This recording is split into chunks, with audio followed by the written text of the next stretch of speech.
Good morning. This is Father Son 49ers Talk. I'm Paul. And I'm Wyatt. And today we're going to talk about the loss to the Vikings we had this weekend. This weekend, it was a little bit of a disappointing game. Obviously, the Niners lost, which always makes it a disappointing weekend. But the way we lost, Wyatt, kind of makes it a little more disappointing, doesn't it? It makes it a lot more disappointing, in my opinion. We'll get into the reasons why. I think anybody that watched the game knows why. Yeah, I mean, the biggest thing that I kind of took away from it is that it was a team loss. We had our opportunities to win this game. And you come in, and when you say that the defense is going to keep the Vikings offense under 20 points, you think that, yeah, we're probably going to win that game. That just wasn't the case. Especially, I mean, when, and it's hard to even say, it's hard to say that with that powerful of an offense and our defense, well, our whole team's an underdog, really. And I don't know, if I think we talk to a normal person that isn't a Niners fan, I don't think they say we keep them under 20 points anyway. Yeah, absolutely. We shouldn't be keeping that. We should definitely be winning any game. Any game that your defense keeps a team under 20 points, you should win that game. If you're a competent offense, you should be winning that game, and there really shouldn't be much of a question about it. Mm-hmm. Yeah, I agree. Okay, so we have you gave me a little bit of good news this morning, didn't you, bud? A little bit. So before we get into the rest of the game, there's actually a couple different pieces of news, but and what was the news you gave me this morning? Well, my eighth grade science teacher has found us, and now she listens. Yeah, now she listens. So she brought this up in class, right? Yeah, actually, it's before class. So she called me into her classroom. She had a couple other of my friends that were in her classroom go find me. And I was like, wait, what did I do? And she called me in there and started asking me randomly about the Niners in the podcast. And then she went into fantasy football, and I was like, oh, okay, I'm not in trouble. So Well, she didn't when she asked you, was she like, "Is this you, Wyatt?" well, it was like, this is you, right? And I was like, yes, that's us. And it was like, oh, okay, I'm not in trouble then. Oh, that's funny. So when she called you into the class, were your friends like, Yeah, yeah. They "Ooh"? were like, you got in trouble. And I was like, oh, okay. What'd I do? What'd they say Yeah. when you came out and you're like, "Oh, she just wanted to know about our podcast"? They were just disappointed. Oh, they were disappointed. They were But disappointed. but then you were the cool kid because you were on a podcast and they're not. I mean, it was just like, oh, okay. You're not in trouble. It just got boring. This just got boring. That is too funny. Yeah, it was two seventh graders. I'm really good friends with them, actually. But yeah, it was pretty interesting. Yeah. Yeah, hold on, but I'm gonna try something. I'm not sure why this is. Oh, okay, good.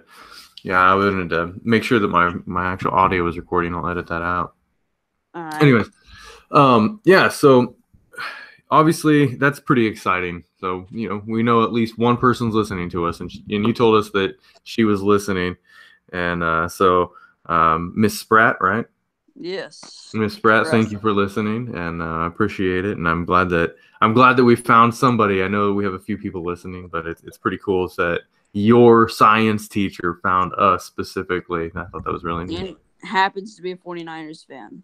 I know that is so awesome. We've had a couple people listen from Italy. I think that's probably some of my Air Force friends that heard about my podcast.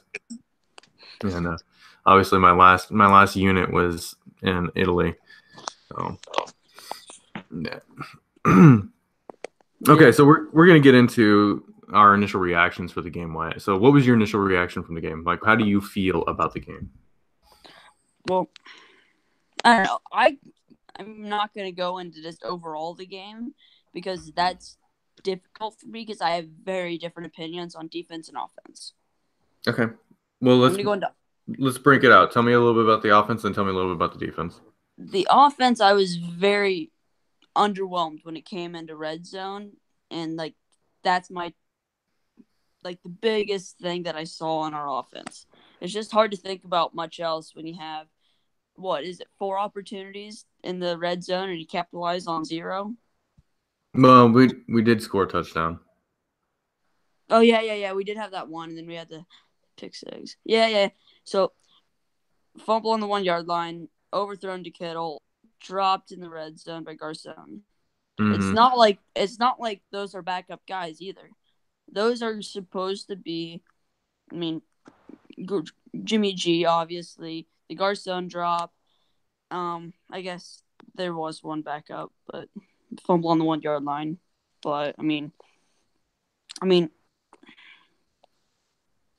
no, I mean, I 100% understand what you're saying. So, what it actually ended up being is it was 4 red zone opportunities that we had. But we missed 5 touchdowns. Oh, we missed 5 touchdowns.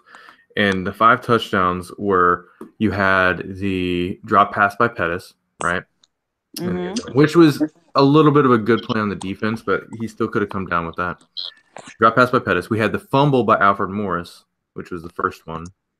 yeah, that's like the biggest one that sticks out in my head, and then we had the overthrow by Kittle, or overthrow to Kittle. The overthrow to Kittle. Well, Yeah, no, not by, yeah.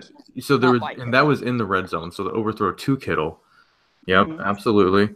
Then you have just let's start from the beginning. So we had the Alfred Morris fumble, we had the drop by Dante Pettis, and then we had the overthrow to Kittle.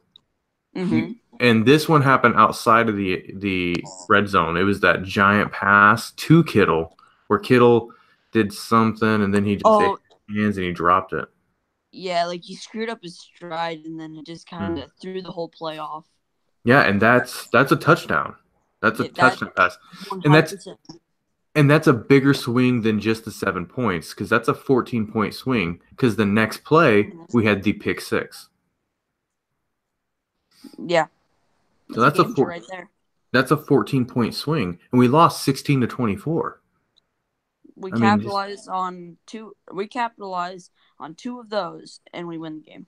Well, I mean, not even just 2 of those. If Kittle catches the ball and gets a touchdown, we score a touchdown, and they don't get the pick six. 14-point swing right there. Yeah. So that was the fourth one, and then the fifth one was the pass by Pierre Garcon that he didn't catch. Now it was a little bit of a late throw by Jimmy Garoppolo, but it was still in his hands. He jumped up, he had it, he got hit hard, and Pierre Garcon. We can talk about that here in just a little bit, but he had 3 drop passes, and I know that they were contested passes and they were tough catches, but that's kind of what he's there for. He's there to catch those tough passes in the middle where he's going to get hit. And he dropped 3 of them. Yeah, definitely. Okay, so for the offense itself, we've talked a little bit about that. We have the red zone, the 4 drives it was just we got to do something about it. Whatever we got to do, we have to convert red zone opportunities into points. Yes, 100%. There's no question about that. Yep, and then our players have to take advantage. Jimmy Garoppolo looked a little sloppy, and that's something that definitely we need to talk about. I mean, he had 3 interceptions, and just that stat itself is a little alarming, right? Yeah, it's a little bit questioning. Yeah, it's a little alarming. But when you actually look at the passes themselves and break them down, you really you can say 2 of them were on Jimmy Garoppolo, but really only one was 100% on Jimmy Garoppolo. And the reason why is I'm going to talk about these real quick. Okay.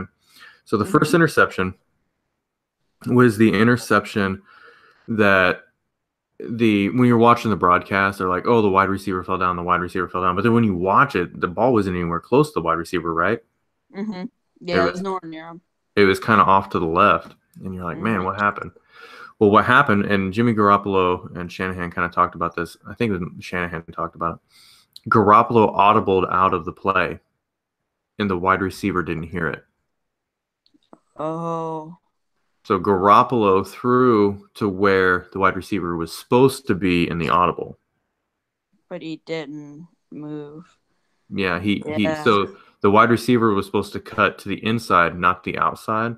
So Garoppolo threw to the outside, and then the wide receiver continued to cut to the inside.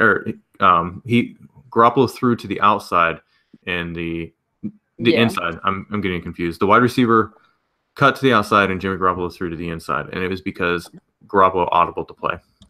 Yeah, receiver didn't hear him. So when you look, and that's why you see in the broadcast, Garoppolo was upset, genuinely upset, but it didn't look like he was like, "Dang, I missed an opportunity or I messed up." Right? I mean, he was mad, and that's why. So that pass right there, you're looking at that, and that wide receiver, he didn't start the rest of the game, and he actually started over Richie James. So Richie James wasn't activated, and I would expect Ricky James to be activated against the Lions instead of him coming in. Yeah. So then we go into the second pass, right? That second pass, and that was the slant by Pettis on the left side coming in towards the center of the field, and Jimmy Garoppolo overthrew him, and it was intercepted, right? Yeah, that one's on Jimmy G. That one was on Jimmy G, kind of. You want to hear why? Why? Okay, so when you actually watch that play, this is really, and Jimmy Garoppolo really shouldn't have thrown this interception, but when you actually watch the play, you kind of understand what he was seeing. What Dante Pettis, one of the things that Dante Pettis is kind of known for is creating separation. That's why Kyle Shanahan loves Dante Pettis, because Shanahan, if you didn't know, was a wide receiver in college, and he's very, very particular about his route running, and that's what he wants. He wants quick, agile, precise route runners. That's why he drafts these smaller type wide receivers as opposed to a Julio Jones, Des Bryant, contested catch wide receiver. He doesn't really ball guy. Yeah, Shanahan doesn't really care for a 50-50 ball wide receiver. It's not that he's talked about it before. They're nice to have, but not a necessity. A necessity are wide receivers that know the route tree. They're able to run all routes, that are fast, that have accurate feet, and are able to make cuts and create separation through really just precise route running itself. Yeah. And Dante Pettis is that kind of wide receiver, but he's also known for his unique way of running. The way he moves his feet and the way he runs is a little bit off-putting towards the DBs. That's one of his assets.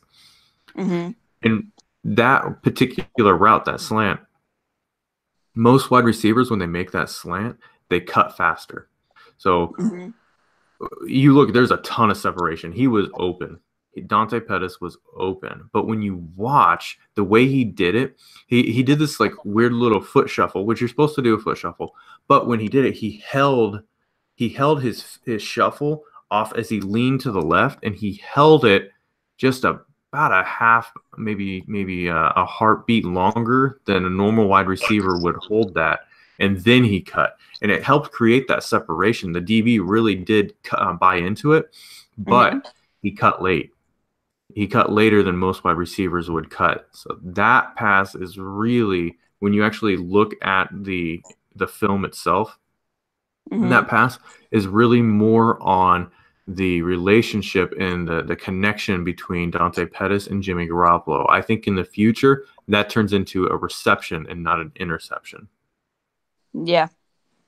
And now that you say that, I mean, that does make sense.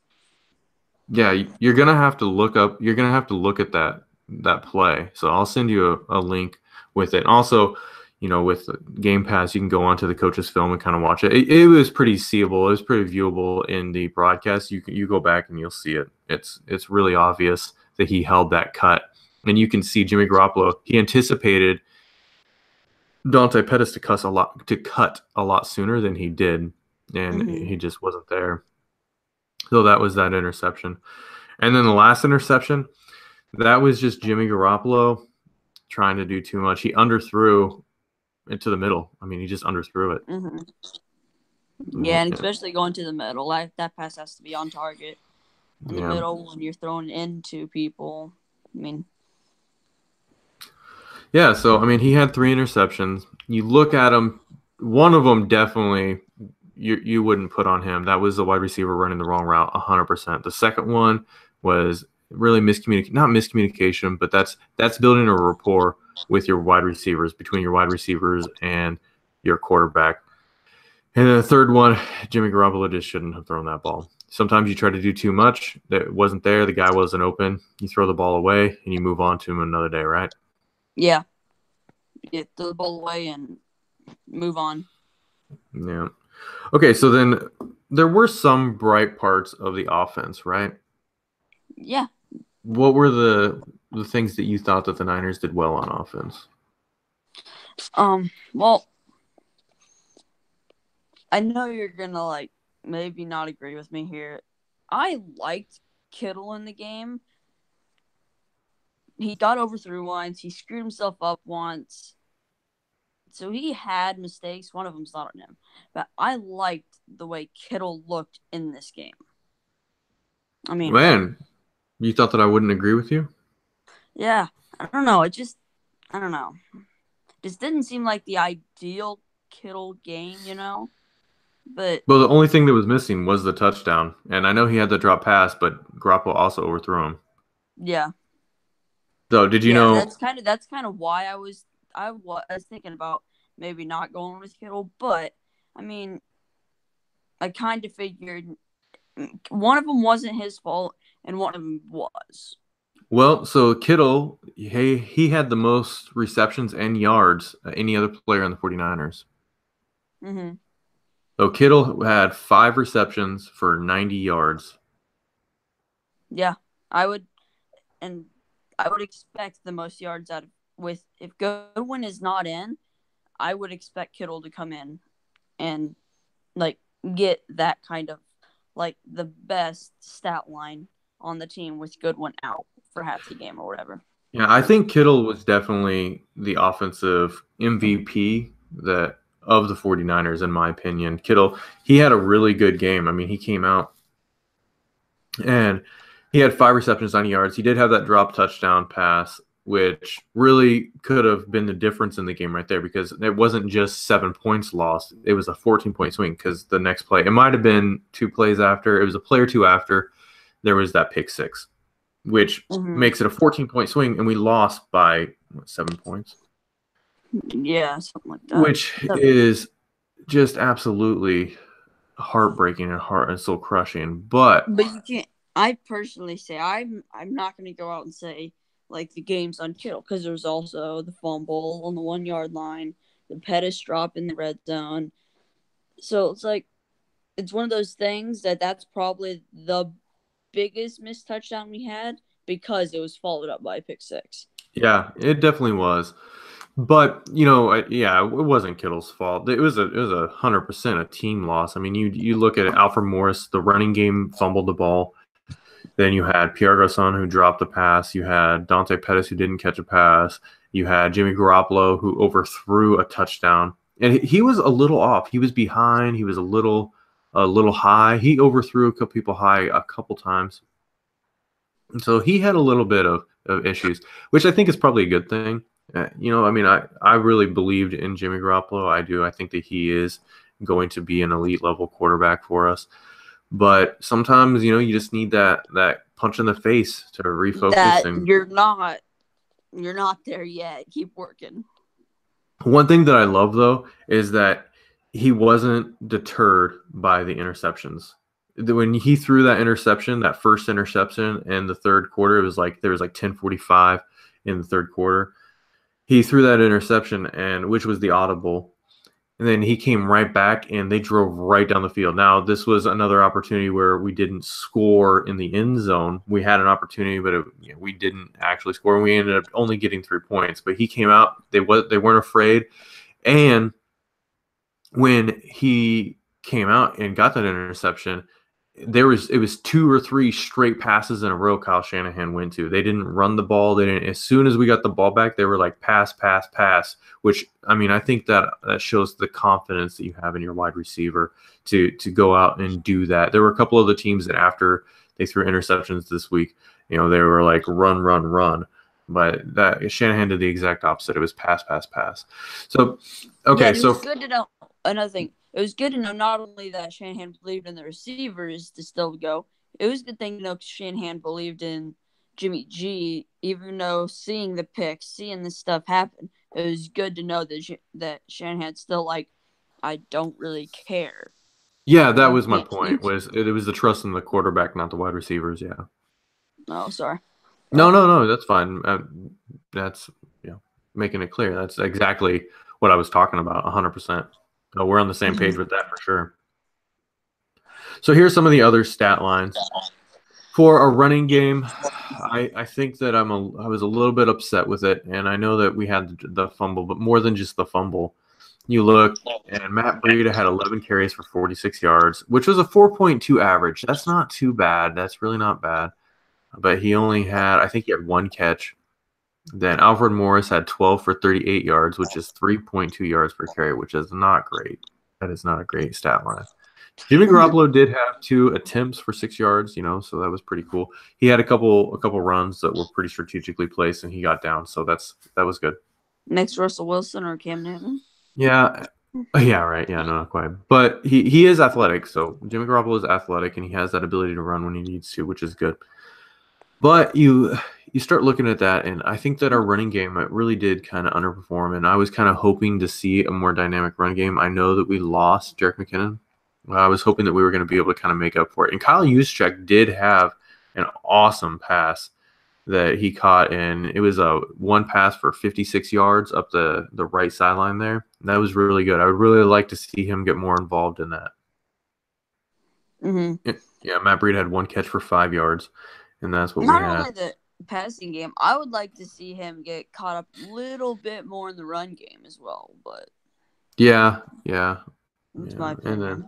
But you start looking at the rest of the wide receivers. So then you had Trent Taylor had 4 for 28 yards, and he did get involved. Trent Taylor had that play that he went up and tried to during that punt where the Vikings touched the ball, and at that point, once the Vikings touched the ball and the ball's still rolling around, that's a free play for the Niners. Anybody can come up. If any of that team, if any of the Vikings touch the ball on any kick, it's free ball there.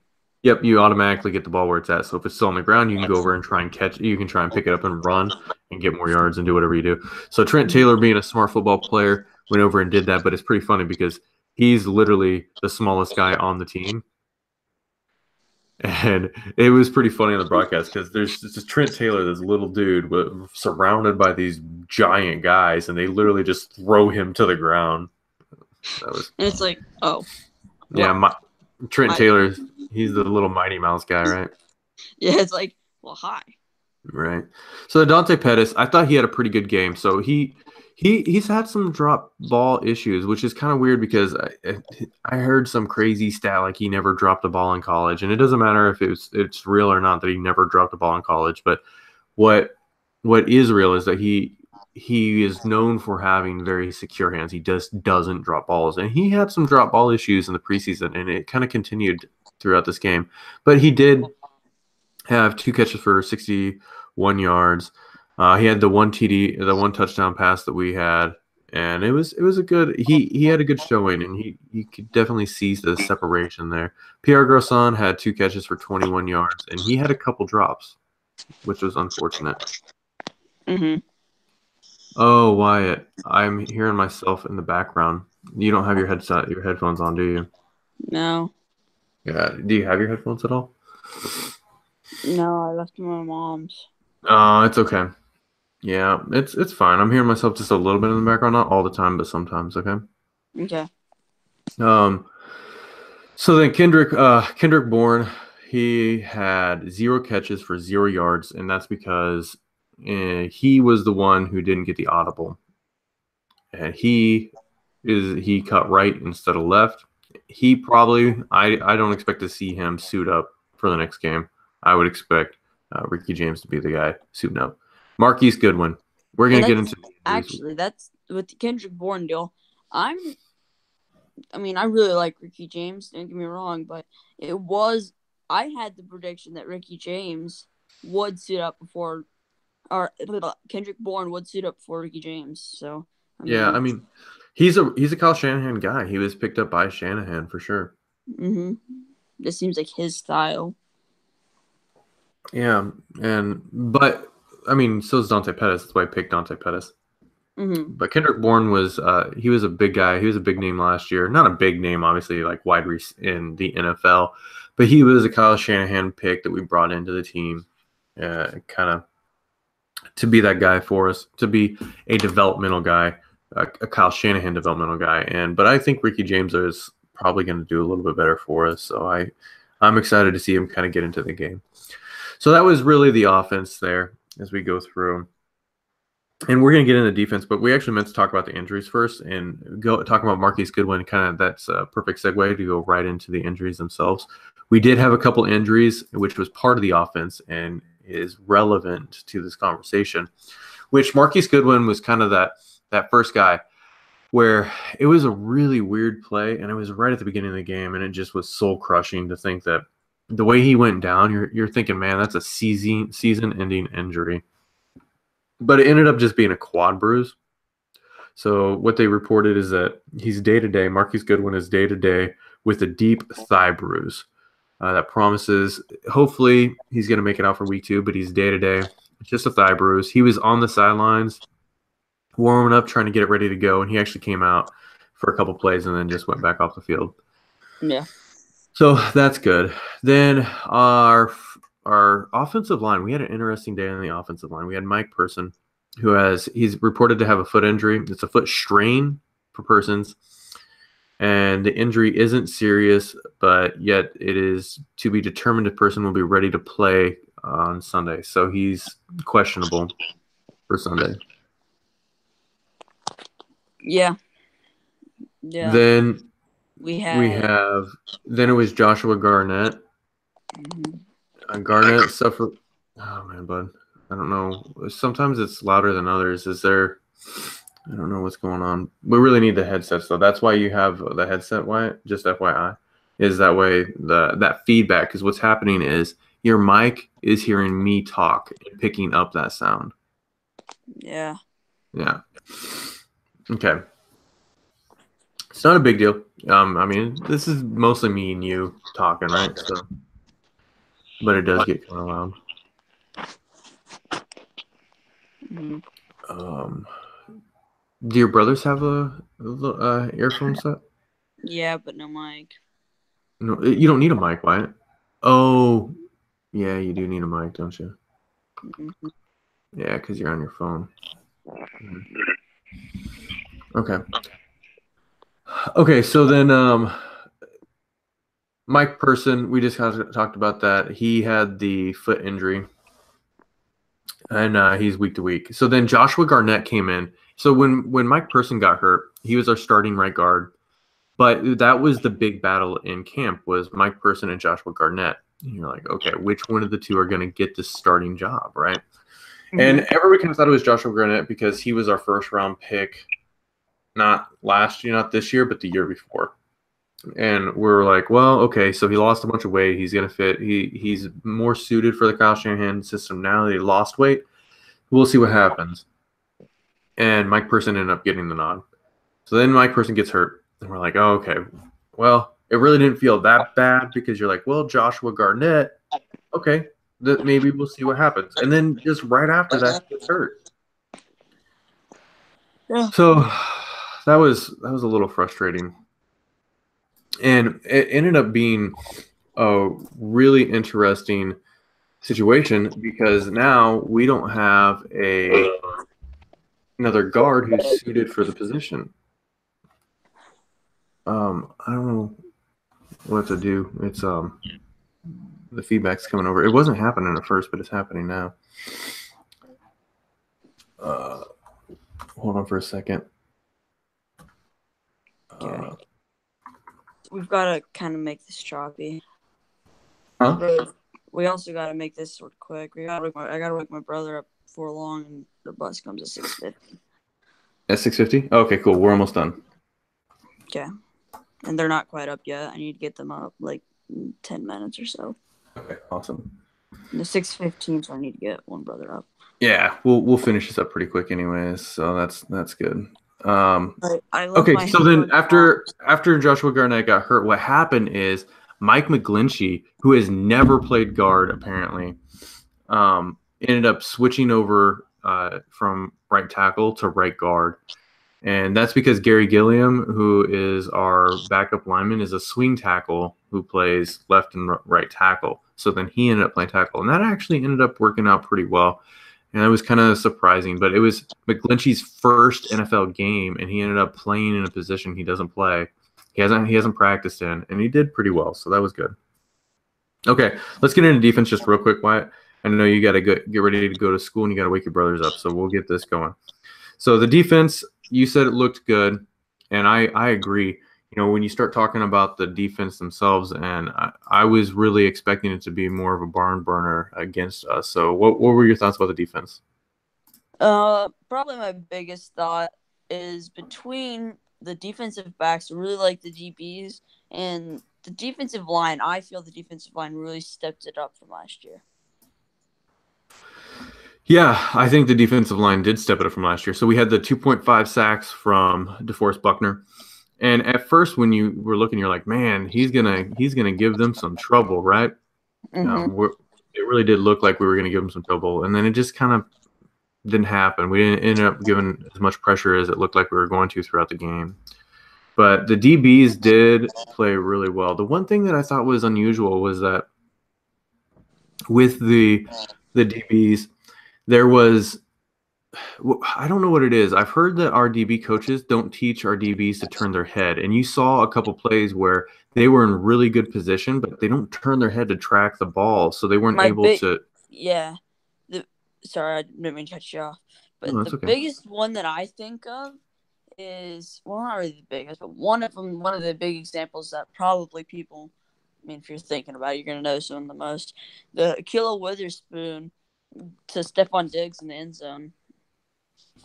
Stephon Diggs just right over the shoulder, and Witherspoon had his hand on him. It was tight coverage, but his head was turned and facing the receiver, and he wasn't looking. Yeah, there were a couple plays like that. And that seems to be a coaching decision to not teach our DBs to do that. I mean, that's everything that I've read is that that's what's happening, and I just don't understand it. And we'll have to keep track of that throughout the year and see if that changes. Mm-hmm. And for defense, yeah, I mean, the pass defense, our linebackers we had Brock Coyle, that was another injury, so he had a concussion. And we do seem to be a little weak. We did try out 2 linebackers this week to bring in. Of course, we have Reuben Foster is suspended for 1 more game. And once Reuben Foster gets back, I think we're going to be better. But until then, you know, we obviously have to kind of keep things going with the linebacker core. So once he comes in, I do think that we're going to be better within the linebackers. But I thought the secondary looked good. I thought Richard Sherman looked good, and the defensive line looked good. So our linebackers, I think they could have played a little bit better. Although, I think that they did play a really good job, or they did do a really good job as a whole. So, okay, bud, and I know you got to get off, and we got to go. So we can talk more about the defense later, and we might end up doing another podcast later on this week to talk about the upcoming game against the Lions. So, But anyways, Wyatt, I love you. Love you, Dad. Okay. Bye, everybody. Bye.